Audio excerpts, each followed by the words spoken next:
பயங்கரமா இடி முழக்கம் வந்துச்சு.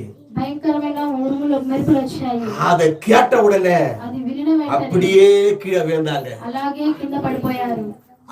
அப்புறம் என்னதமாவது ఏమైందంటే படிப்பா 11వ వచనం.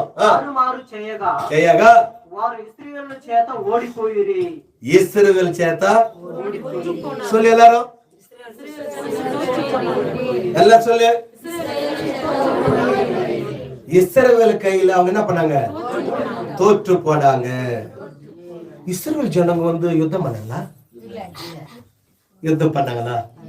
இல்லையே, யுத்தமே பண்ணலையே. యుద్ధమే చేయలేదు. அல்லேலூயா அல்லேலூயா. சும்மா இருப்பீங்க, మీరు ఊరుగానే ఉంటారు. உங்களுக்கு விரோதமா வருகிறவங்களோடு என் ஆண்டவர் யுத்தம் பண்ணுவார். ஹalleluya. நீ சும்மா இருப்ப, ఊరుగానే ఉంటారు. வீட்டுக்கு வந்து